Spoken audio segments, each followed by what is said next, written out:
ఆంధ్రప్రదేశ్ జిల్లాలో ఒక దారుణమైన సంఘటన జరిగింది. ఒక సీనియర్ ఐఏఎస్ అధికారి ఆహ్, ప్రెజెంట్ ఎస్సీ కమిషన్‌కి తను అక్కడ వర్క్ జేస్తున్నాడు. ఇక విషయం ఏంట్లోకెళ్తే అంటే లైక్ వెల్ ఎడ్యుకేటెడ్ పే కొద్దో గొప్పో గవర్నమెంట్ ఉద్యోగంలో చాలా ఏళ్ళు పనిచేసిన ఒక సీనియర్ ఆఫీసర్. బాగా సంపాదించుకున్నాడు. ఒక కూతురు ఉన్నప్పుడు వీళ్ళేం జేస్తారంటే, ఒక మంచి ఇంటికి సంబంధం మాట్లాడి అమ్మాయిని ఇవ్వాలని ట్రై జేస్తారు. ఈలోపు ఏంటో ఈ మధ్య కాలంలో ఏం జరుగుతున్నాయంటే, ఈ ప్రేమలు ఇలాంటివన్నీ అవుతున్నాయి. ఈ అమ్మాయి గూడా ప్రేమలో పడింది. యాక్చువల్‌గా సీనియర్ ఐఏఎస్ అధికారి గుంటూరులో ఉండేవాళ్ళు వీళ్ళు యాక్చువల్లీ. వాళ్ళ అమ్మాయి మాధురి సాహితీబాయి. ఎక్కడో నంద్యాల, బేతంచెర్ల, బుగ్గనపల్లిలో ఉండే ఒక రమేష్ నాయుడు అనే ఒక ఆయన్ని ప్రేమించింది. వీళ్ళు చినరాముడు, వీళ్ళు ఎస్సీ కులానికి చెందిన వాళ్ళు. వాళ్ళు నాయుడూస్. సరే నాది మంచి ఉద్యోగం నాకు చాలా అది, ఇది అని ఏదేదో చెప్పి నమ్మించాడు. వాళ్ళ వైపు ఏంటంటే యాక్చువల్‌గా ఒక పెద్ద ఆఫీసర్ల కూతుర్లని పెళ్ళిళ్ళు చేసుకుంటే ఏదన్నా గవర్నమెంట్ జాబ్‌లొస్తాయనో, లేకపోతే ఏమన్నా వర్కౌట్ అవుద్దేమో, వాళ్ళకి బాగా ఆస్తులుంటాయేమో, పేరున ఇల్లు, వాకిలి లాంటివి రాసిస్తారేమో అని కొంచెం ఆశపడతారు. అది ఈ రోజుల్లో అది కామనే. కాకపోతే ఏంటంటే అబద్ధాలు చెప్పి కూడా పెళ్ళిళ్ళు చేసుకుంటున్నారు చాలామంది. ఉద్యోగం లేకపోయినా పెద్ద ఉద్యోగం అని చెప్పేసి. అంటే ఆ మాత్రం అట్లా పెద్ద ఉద్యోగం అని చెబితేనే పెద్ద పెద్ద సంబంధాలొస్తాయని. ఆ పెద్ద సంబంధం వచ్చిన తర్వాత వచ్చే కట్నంతో ఏదో రకంగా కొన్నాళ్ళు నెట్టుకొచ్చి ఆ తర్వాత ఉద్యోగం సంపాదించొచ్చు కదా! అనే ఆశలు కూడా కొంతమందికుంటాయి. బట్ ఈ కేస్‌లో ఏం జరిగిందో తెలీదు. యాక్చువల్‌గా చెప్పాలంటే ఈ అమ్మాయి ఆత్మహత్య చేసుకుంది. ఆ లొకేషన్ ఎక్కడంటే పుట్టింట్లోనే. రీజన్ రీసెంట్‌గా ఇంక అమ్మాయి నేను వాడిని ప్రేమించాను. నేను అటే వెళ్ళిపోతాను అని చెప్పి అంటే వీళ్ళు ఒప్పుకోలా స్టార్టింగ్. తర్వాత సర్లే అని చెప్పి వాళ్ళు అక్కడెక్కడ మహానంది దగ్గర రిజిస్టర్ మ్యారేజ్ చేసుకున్నారు. తర్వాత మిమ్మల్ని చూడాలనుంది, మీతో మాట్లాడాలనుందని అమ్మాయి ఒక మెసేజ్ పెట్టింది కొన్నాళ్ళ తర్వాత ఇంట్లో వాళ్ళకి. ఆ మెసేజ్ చూసి అసలు అమ్మాయికి ఫోన్ మాట్లాడడం కూడా కుదరట్లేదు. ఒక మెసేజ్ అయితే చేసింది. ఏంటి పరిస్థితి? ఏమైనా అయిందా? ఏంటో అని చెప్పి ఒకసారి కనుక్కుందాం అని చెప్పేసి అక్కడికెళ్తే చిన్న ఘర్షణ జరిగింది. మా అమ్మాయిని మేము తీసుకెళ్తాం. వీళ్ళందరూ కూడా పోలీస్ స్టేషన్‌కెళ్లారు. ఆయనకు ప్రెజెంట్ ఉద్యోగం లేదండి. నేను అక్కడ ఉండలేను. ఆయనకు ఉద్యోగం వచ్చిన తర్వాత నేను మళ్ళీ వస్తా.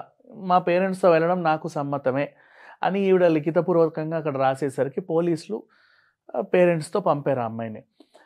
మరి ఏం జరిగిందో తెలీదు. తను మనస్తాపానికి గురైంది. 2 నెలలైంది ఇంటికొచ్చి. Already pregnant. చూసింది. ఇంట్లో ఎవరు లేని టైంలో ఆత్మహత్యకు పాల్పడింది. అంటే మనసులో చాలా వేదనలుంటాయి. ఇప్పుడు అబ్బాయి తరఫున వాళ్ళు ఏమంటున్నారంటే, లేదు, లేదు, లేదు, లేదు పుట్టింటోళ్ళే చంపేశారు. నాకు గూడా ప్రాణహాని ఉంది. నాతో పెళ్లి చేసుకోవడం అసలు వాళ్ళకిష్టమే లేదు. ఆయన గూడా పెద్ద ఆఫీసరు. కాబట్టి మా భార్యను గూడా వేధించి, వేధించి, వేధించి చంపాడని వాళ్ళు గూడా ఒక కంప్లెయింట్ రైజ్ చేశారు. ఇక్కడ విషయం ఏంటంటే, ఒక ప్రాణం పోయింది. పుట్టింటోళ్ళే చేశారని చెప్పి వాళ్ళు, లేదు మెట్టినింట్లోనే అమ్మాయికేదో జరిగింది. అందుకే మనస్తాపానికి గురైందని చెప్పి వీళ్ళు. ఓవరాల్‌గా పరువు హత్యలు చూసాము. పరువు పోతుందేమో అని అల్లుళ్ళని చంపడాలు, కూతుర్లని చంపడాలు ఇట్లాంటి కేసులు మనం గతంలో చాలా చూసాం. వాటిని సినిమా రూపంలో కూడా రూపొందించుకొని తెర మీద కూడా చూసాం. బట్ ఇప్పుడున్న సిట్యుయేషన్ ఏంటంటే నిజంగానే ప్రేమలో అయితే పడుతున్నారు. ఎందుకు పడుతున్నారో తెలియట్లా. ప్రేమలో పడేటప్పుడు వాడి స్టేటస్ ఏంటి? అంటే ప్రేమించుకున్నంత వరకు ఓకే. తర్వాత పెళ్లి చేసుకుంటే వీడు నన్ను పోషించగలడా? లేదా నాకు పిల్లలు పుడితే వీడు చూసుకోగలడా? నెక్స్ట్ మా వంశవృక్షం ఎదుగుద్దా? లేదా? వీడి వల్ల అన్నీ బాగుంటాయి అనేది అసలు ఆలోచించట్ల అమ్మాయిలు. ఈవెన్ అబ్బాయిలైనా సరే. ఈ అమ్మాయి నాతో జీవితకాలం ఉంటదా? లేకపోతే మధ్యలో వదిలేస్తదా? ఏమైనా గొడవలవుతాయి? ఇవేమి ఆలోచించట్ల. ప్రేమించుకున్న అన్ని రోజులు వీళ్ళకేమీ రావు. ఎలాంటి డిస్టర్బెన్స్‌లు ఉండవు. పెళ్ళైన తప్పటి నుంచి అన్ని ప్రాబ్లమ్స్ స్టార్ట్ అవుతాయి. ప్రతి విషయంలోనూ అడ్జస్ట్‌మెంట్‌లంటారు. నువ్వు పెళ్ళికి ముందు ప్రేమించుకునేటప్పుడు నువ్వు అట్లా అన్నావు, పెళ్ళైన తర్వాత నువ్వు మారిపోయావు. ఇలాంటి డైలాగులొస్తాయి. మధ్యలో పేరెంట్స్ ఇన్వాల్వ్‌మెంట్ కూడా ఉంటది. మీ ఇంట్లో వాళ్ళు నన్ను హింస పెడుతున్నారని ఆవిడంటది. మీ ఇంట్లో వాళ్ళకి నేనంటే ఇష్టం లేదు. నువ్వు లేనిపోనియన్ని నూరిపోసి మా ఇంటికి ఉసగొలుపుతున్నావు అని చెప్పి వీళ్ళంటారు.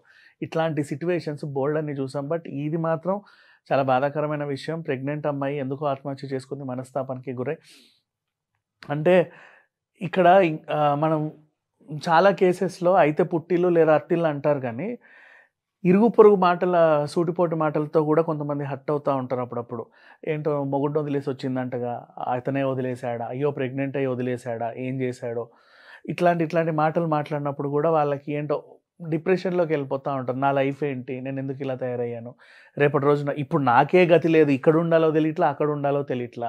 రేపు నా తర్వాత నాకొక బాబో, పాపో పుడితే వాళ్ళని నేనెక్కడ ఉంచాలి? ఇంట్లో వాళ్ళకి భారం అవుతున్నానా? అత్తింట్లో నేను బతకలేనా? ఇట్లాంటి సిట్యుయేషన్స్‌లో డిప్రెషన్‌కెళ్ళి ఆత్మహత్యలు చేసుకుంటారు. బట్ ఏది ఏమైనా సరే ఆహ్, మాట్లాడుకుంటూనే ఉంటున్నాం. తరచూ ఇలాంటి సంఘటనలు జరగొద్దని మనస్ఫూర్తిగా కోరుకుంటూనే ఉంటున్నాం. అయినప్పటికీ జరుగుతానే ఉన్నాయి. బాధపడుతూనే ఉన్నాం.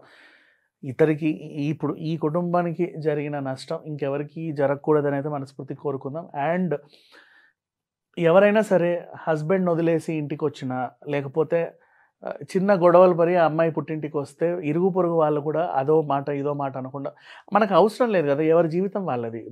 రోజు అవన్నీ గుర్తు చేయొద్దు. దాని గురించి మాట్లాడొద్దు. అదేంటో, ఇదేంటో, ఇదేంటో, అదేంటో లేనిపోని ఆరాలన్నీ తీస్తా అంటే మాట్లాడినప్పుడు వాళ్ళకి ఎంటర్‌టైన్‌మెంట్ పరంగా ఓకే. వీళ్ళకి మానసిక వేదన చాలా ఉంటది. గుర్తు చేసి వాళ్ళ చావుకు మనమే కారకులం అవుతాం ఇండైరెక్ట్‌గా. సో, ఇది సంగతి. Thank you so much.